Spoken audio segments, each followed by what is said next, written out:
Hi, everyone.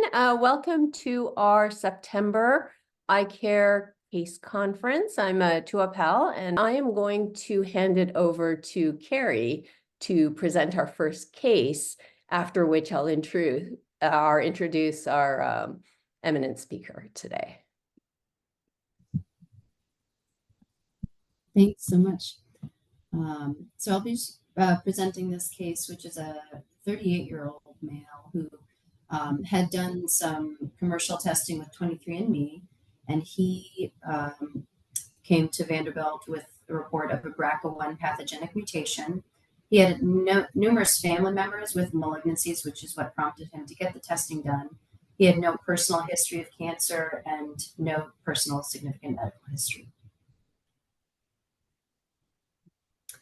So this is his pedigree. His parents both had no malignancies. His father was alive, had a history of AFib. His mother had no known malignancy and had developed Alzheimer's later in life. He did have, though, numerous paternal relatives that had cancer. So he had two paternal aunts with breast cancer in their 30s. He had a paternal uncle who developed what was originally thought to be, quote, a bone cancer, but in further medical history records, we discovered that was actually a diagnosis of multiple myeloma. And then he did have a paternal uncle with prostate cancer. Onset was in his 60s. So the patient himself had no known malignancy. He did report that he believed his family was of Ashkenazi Jewish heritage, and then he was unaware of any malignancies in his grandparents. He did have a 35-year-old brother with no known malignancy. So he brought to us his 23andMe testing, and so we recommended, I think he saw originally the genetics counselor team at Vanderbilt, and they recommended formal testing. And so he had in vitro testing done, and he was found to have a pathogenic mutation in BRCA1, the C.5266 duplication, and no other pathogenic alterations were identified. So in talking with him, he originally was tested at 38 with his 23andMe, and I think at the time of his in vitro results, he was just about to turn 39, and he had a lot of great questions about, with his family history, when should he initiate testing? When should he initiate a relationship with urology? In particular, he was really concerned because of his aunts who had breast cancer in their 30s. But in looking at his prostate cancer relative, I think that was a later onset of prostate cancer in the 60s or 70s, or at least a diagnosis later in life. And then he, of course, was asking if he did develop prostate cancer, would that have any different approaches for treatment? He asked a little bit about active surveillance. Would active surveillance be something he would pursue in his 50s if it was a lower grade prostate cancer? And then we also discussed a bit about, for his brother, who was 35, when should he pursue any kind of genetic testing? And if so, when would he have any kind of alterations in his screening in terms of his timeline? So he had a PSA checked prior to our first appointment, and it was 0.22. And then we ended up doing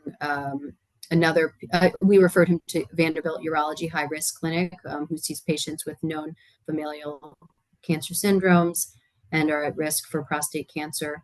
And so he had a repeat PSA done, which was still very reassuring, nice and low, 0.55. And he did enroll in a clinical trial that we have that's an observational trial for men with pathogenic alterations. And so he's undergoing routine prostate cancer screening through that clinic with annual PSAs, digital rectal exam, and select MDX testing.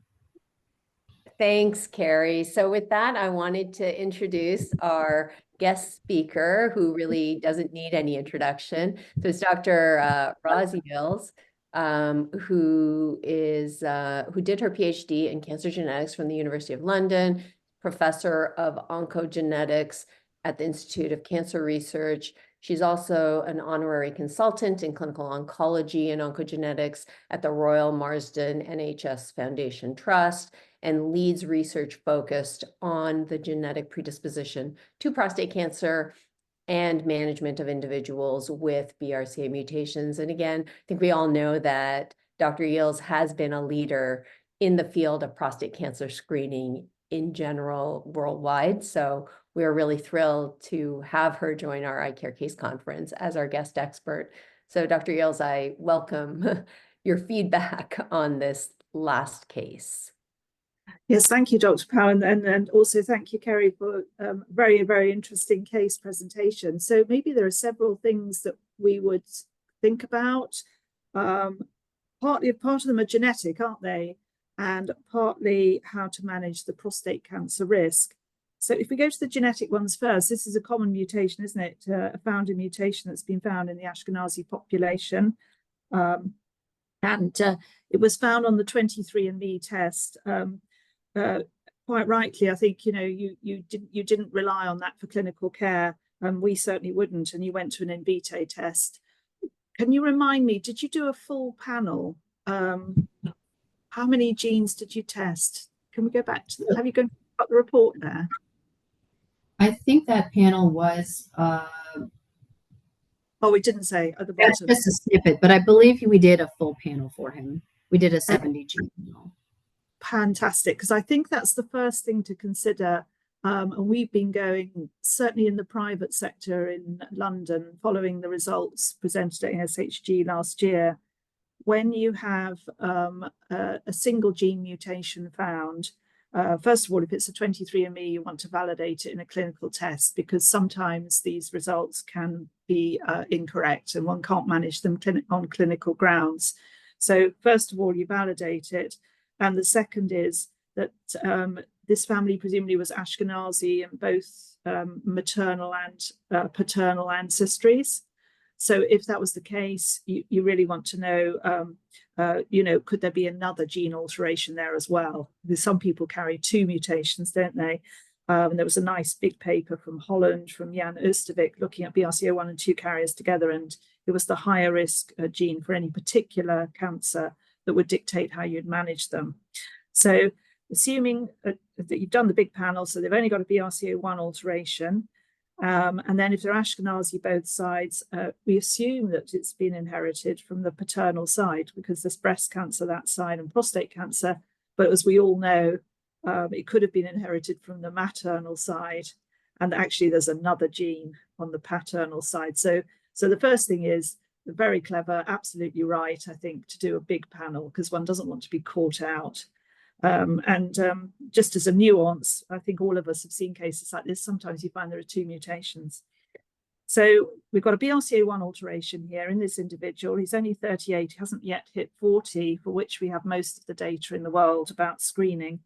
And we know with BRCA1, the risks of prostate cancer are not as high as with BRCA2. They're about 1.3-fold to 1.8-fold to about 3-fold at most, whereas with a BRCA2 alteration, it's much higher, nearer 6 to 8-fold. So the data from, again, it's also called the IMPACT study, the data from the IMPACT study, international study, 65 centres, 20 countries, has shown that annual PSA does pick up prostate cancer. So I think absolutely correct to manage him with an annual PSA.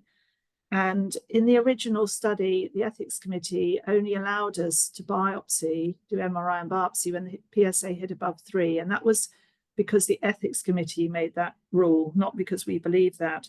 So the way that we manage patients now is if their PSA doubles in a year, and this one's doubled in 2 years, but if they double in a year or they hit above 3 nanograms per mil, then we do go to MRI, biopsy, targeted biopsy if we see a lesion.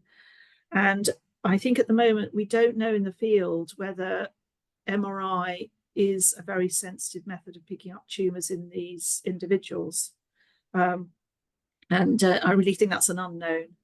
And we do need more data in that area. So we're currently doing a study, it's called Profile, where people with BRCA mutations are having MR, and they are having a biopsy and targeted biopsy if we see a Peyronie's lesion 3 or above, with biological markers taken. But to date, if you're trying to manage this individual on current data, you would do an annual PSA from 40. And then one of the questions I noticed in the chat were, if you're doing a prostate risk clinic, how do you set that up and who runs it? And I think it's very different internationally. Our prostate risk clinic is actually nurse-led. And then we wheel and spoke. So we wheel and spoke out to the urologist or the oncologist, depending on what's found.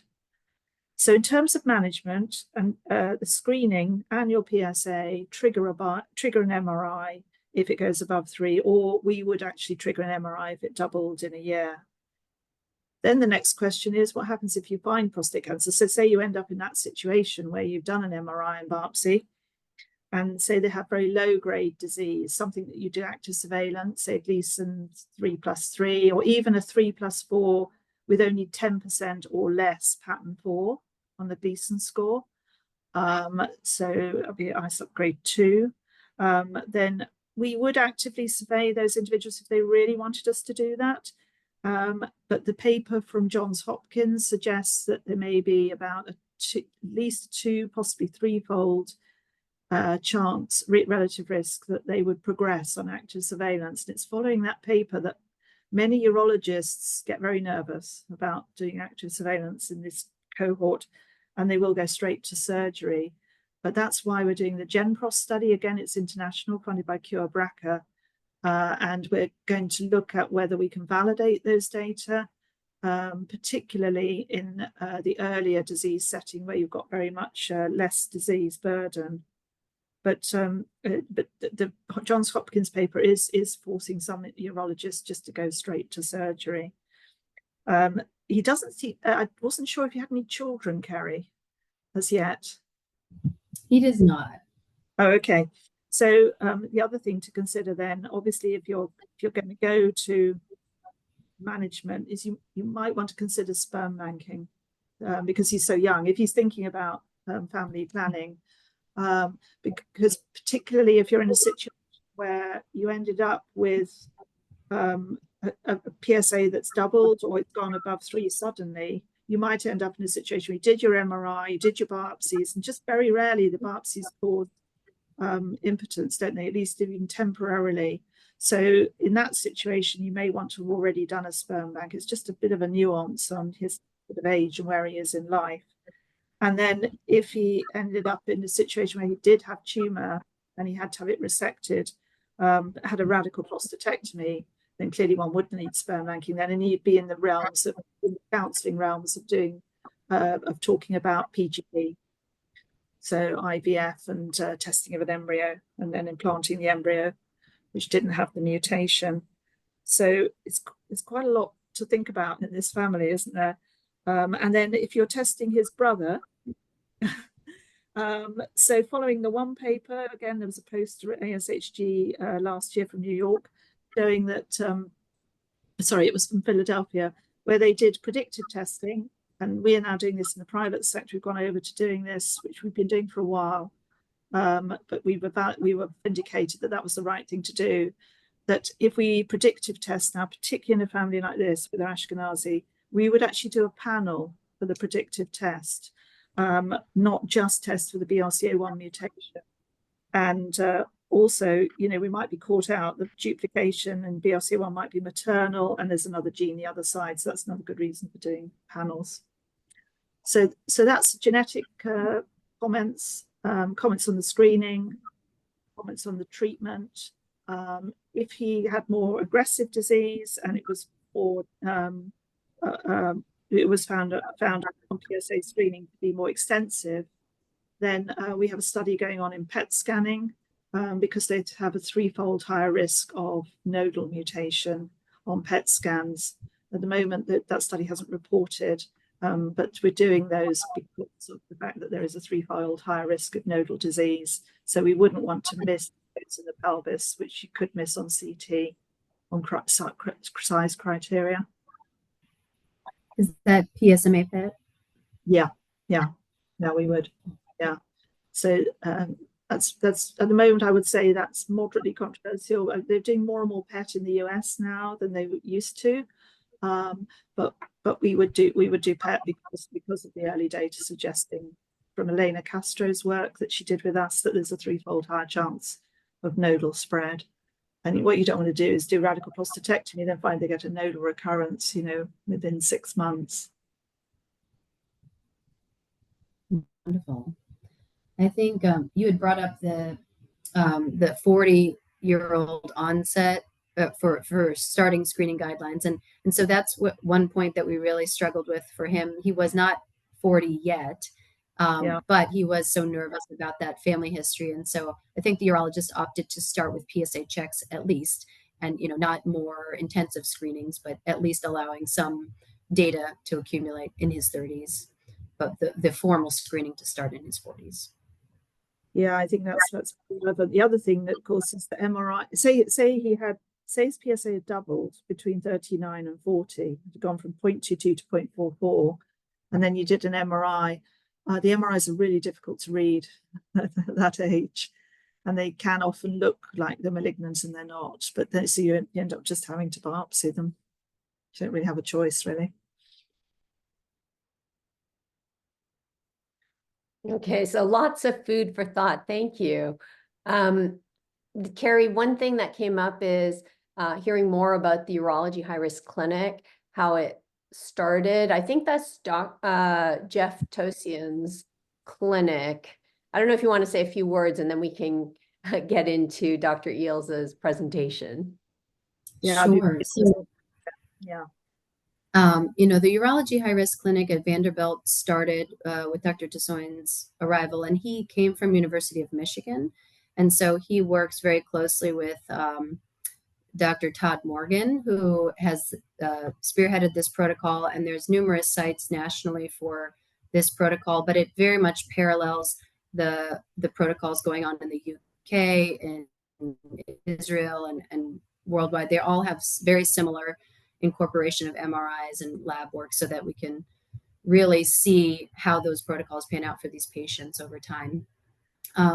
But I would encourage patients, if they have a known mutation, to get plugged in to one of these high-risk clinics, because I think they're really at the cutting edge of any shifts in imaging. And if you have a patient that is not at Vanderbilt and you want to find a high-risk clinic, I'm happy to get an email from you and help locate one nationally, because I think clinics are very happy to see the patients, and the visits frequently are only once per year, so it's not too much of a travel burden. And we, in our clinic, use nurse practitioners as well as urologists jointly managing the patients. Yeah. Thank you, Carrie. We'll go on to Dr. Eeles's presentation now.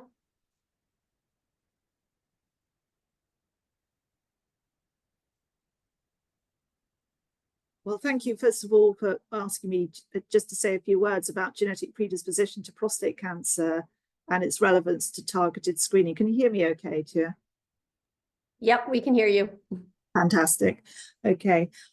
So I thought I'd just give you a feel for what the gene landscape looks like now, and there have been some real recent developments in this area, and then its relevance to targeted screening. So the first thing is that if you're considering a population and you're looking for predisposition to prostate cancer, we know from twin studies that it's one of the most heritable common tumors, actually. About 58% proportion of the predisposition is genetic, and that's really from studies in twins, mainly from Scandinavia. So highly heritable disease. So there are two types of genetic alterations that we can look for. So the first, very similar to the case we've just seen, are alterations in DNA repair genes. I mean, the most famous, made famous by the Angelina Jolie situation, where she had a BRCA1 mutation. And if she had a male relative, as we've just seen, there's an increased risk of prostate cancer. And the same pertains for the other gene, BRCA2. But it's not just restricted to those, but these are rarer mutations. They're not so rare, actually, in some populations. So, for example, you do have to ask in genetic counselling, what is your ancestry? That can be quite a sensitive question. But if you actually explain why, then individuals understand why you're asking, because it would make a difference to the sort of genetic testing probability that you would find something. So in the UK, these are the instances of BRCA alterations, and as we all know, they're inherited in autosomal dominant way. So if you've got one of these, there's a 1 in 2 chance that for each child or each sibling that they would have an alteration.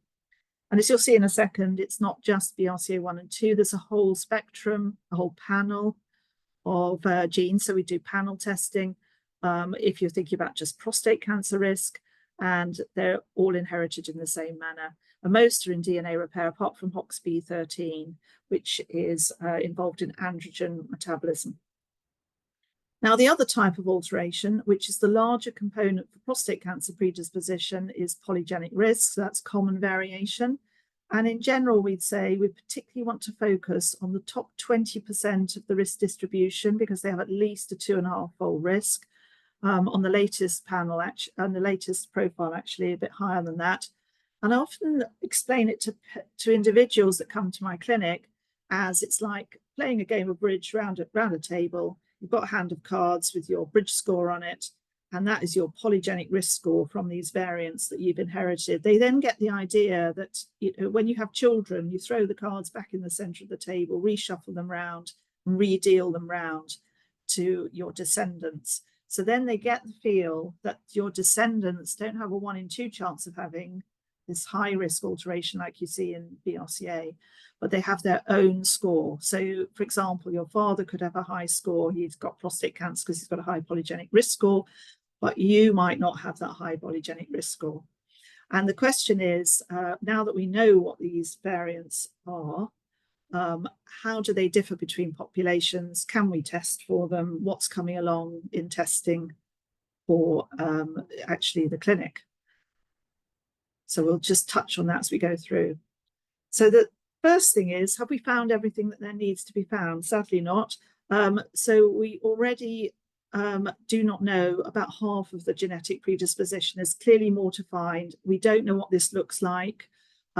We are doing one more meta-analysis with Chris Hyman at USC, and including in that more diverse population data, because at the moment, until just last December, there was very little data, particularly on people of African origin and Asian origin. It was mainly European.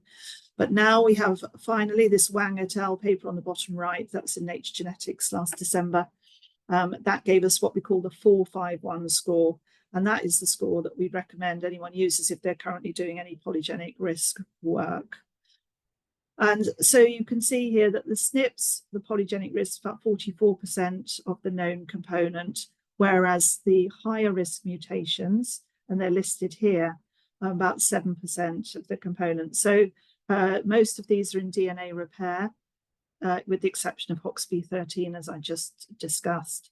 And some are more relevant for certain populations. For example, NBS1 or NBN, we see more of that in the Slavic population. So if somebody walks into my clinic, you know, they're from, say, Slovakia, or they're even from Poland, we would definitely be looking out for a mutation there. And that increases prostate cancer risk. It's also more aggressive. And interestingly, recently, we now do not think, do we, that it increases breast risk, which we used to think it did. So these are the mutations that we look for in panels. Mismatch repair are the other Lynch genes, as you know. So we have to be mindful that if we look at ethnic minority groups, the old panel, which is the Conti panel from 2021, that's 269 SNPs. It worked well in Europeans, but it wasn't very good for multi-ethnic groups, as I just mentioned. But the new score found new variants, 187 new variants in the Nature Genetics paper. And some of these were associated with, particularly with aggressive disease as well. And some of them were unique to Africans, and they had a higher per-allele odds ratio. And this contrasts a lot with ovarian cancer risk, where, you know, most of that is higher risk mutations, very little polygenic risk, and breast cancer somewhere in between. So with prostate cancer, a lot of the predisposition is common variation. But in the clinic, we're really predominantly at the moment doing these panels. And how do we find the genetic alterations that have led to these results? And there are many groups across the world working together. A lot of them are within the consortium that we run called the Practical Consortium.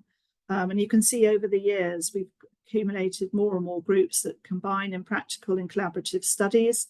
It's now 133 groups, over 200,000 samples. But the most important thing to tell you is that the latest score is that Wang et al. Paper in Nature Genetics, 451 SNPs. Now, where were we before we had the Wang et al. Paper? And again, this is something I often use to show patients. These are men lined up in a field by their height. And the risk distribution for prostate cancer is very similar to this. It's a normal distribution. Most people are crowded in the middle. But of course, we know that some are at the extremes, like the man on the extreme left, the man at the extreme right. If you imagine there's 100 people in this field, then the man at the right, the top 1%, has an extremely high risk on polygenic risk compared with the middle. It's about 10-fold risk. That's really very high. What we do not know at the moment is if you targetedly screen him, does it make any difference? Right at the end, I'll touch on our recent ASCO presentation because we now think we do have data. It's just been submitted to the New England Journal for consideration for review. And we now think that we can now enrich to find cases using polygenic risk. But until recently, the jury was very much out on whether you could use this for screening.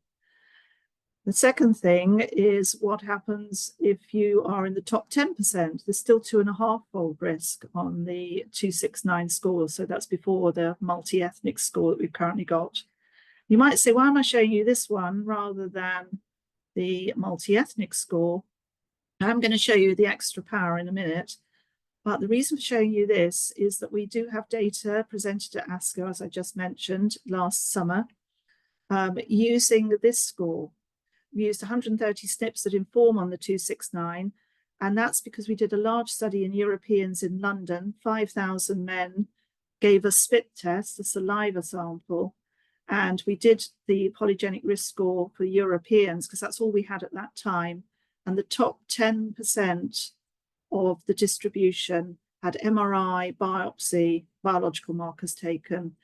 And to cut a long story short, they had a 40% cancer detection, and half of those were clinically significant. They needed treating. And as you can imagine, that's why that paper has been submitted to New England Journal. And those are the results that were shown at ASCO. So it does look like this technique does enrich for cases.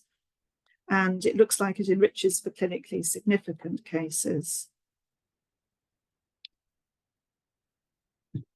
So if we split up the distribution, how many cases would you expect to find just on modelling? And if you split up half of the distribution, you'd expect to find just over 80% of the cases on modelling. And this is modelling done by Nora Pashayan at University College in London, who's now gone to University of Cambridge.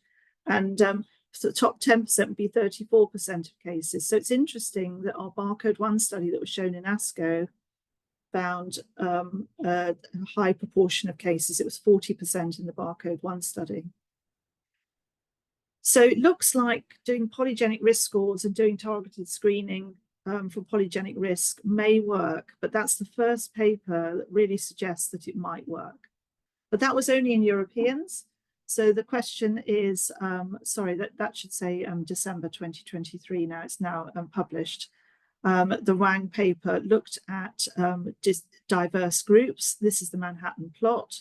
And basically, there were a lot of new variants, 187 new variants that were found that were in diverse populations. So you can see here, the 451 score would be expected to find a higher proportion of cases than the 269 score in the highest quintile. So we think that the extra SNPs that have been found in diverse populations, not only will they serve those populations better, but also we should find more cases. And to put it in context, if you look at the risk of prostate cancer of a man of African ancestry compared with a man of European ancestry, he has the same risk at the age of 65 that a man of European ancestry has at the age of the mid-80s. So that really puts it in context that the new score should be able to help screening in men of African ancestry. And this is a table from the paper.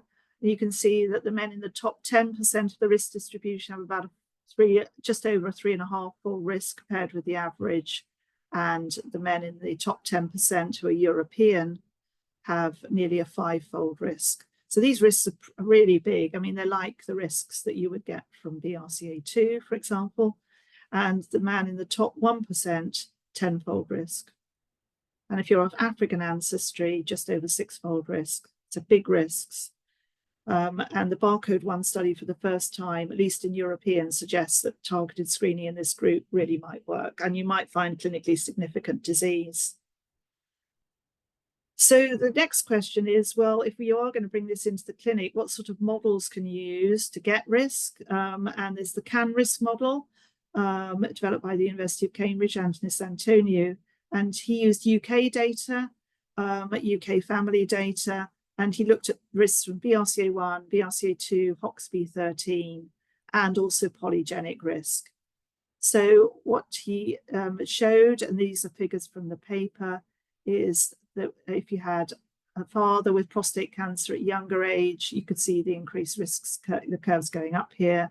This is the risk in if your brother was affected, which interestingly are very slightly higher, and that's been known for a while.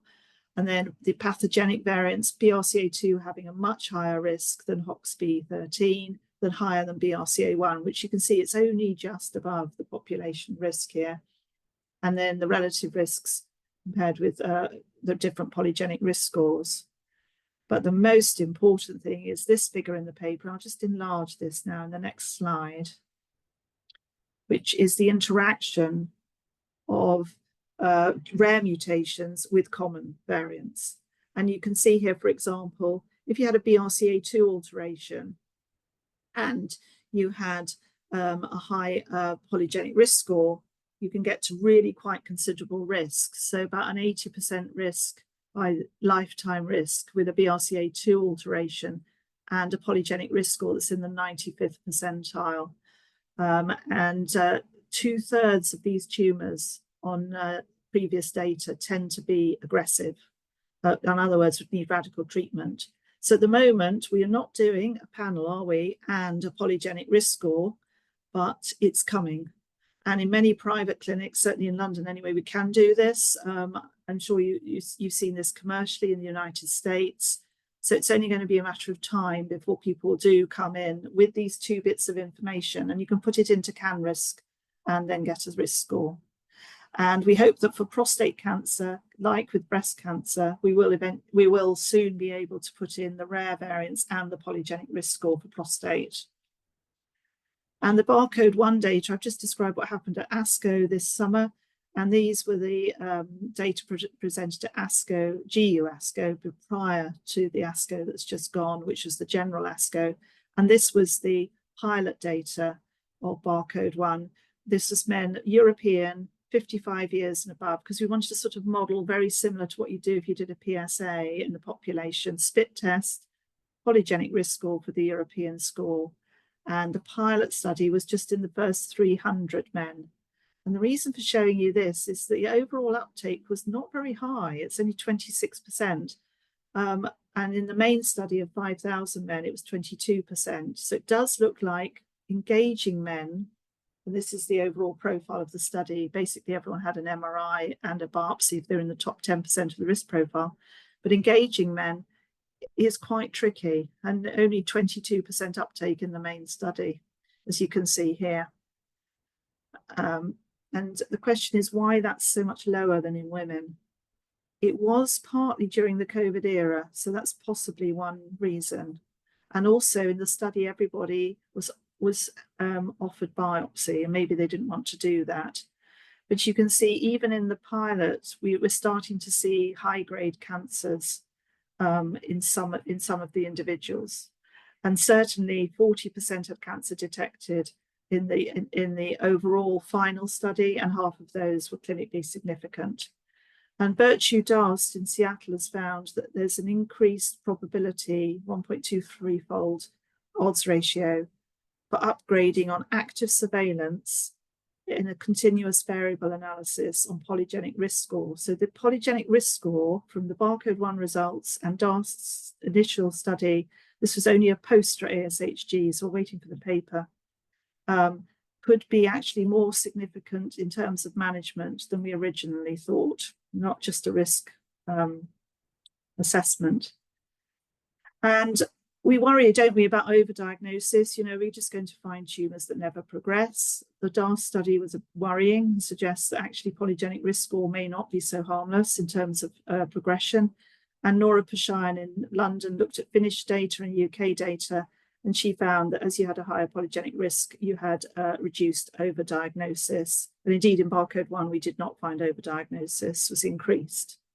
And finally, the impact study, we've already touched on this, looking at that case.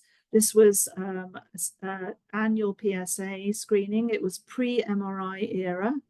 These are the impact centres. I'd like to acknowledge these at this stage. Thank you very much for your collaboration.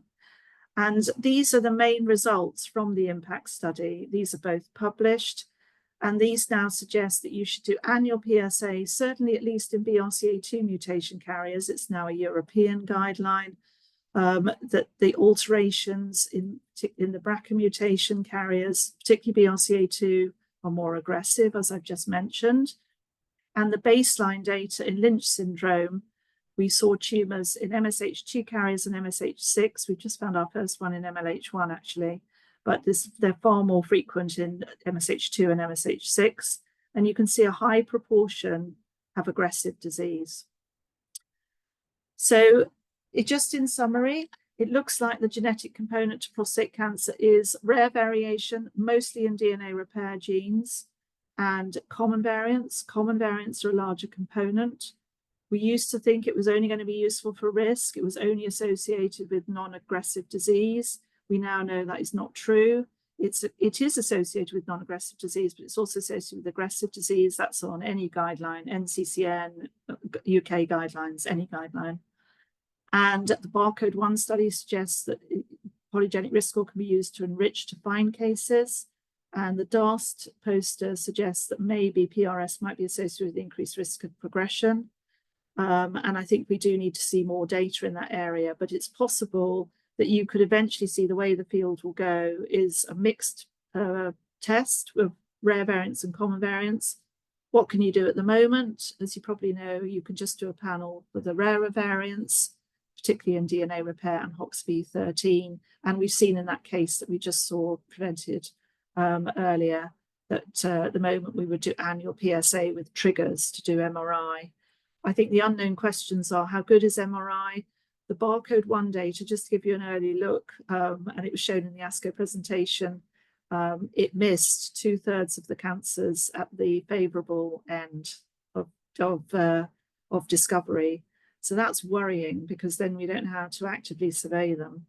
And even in the aggressive disease that we found in barcode 1, 17% of the tumours were missed on MRI. So, you know, it's possible that we might have to go to biopsy.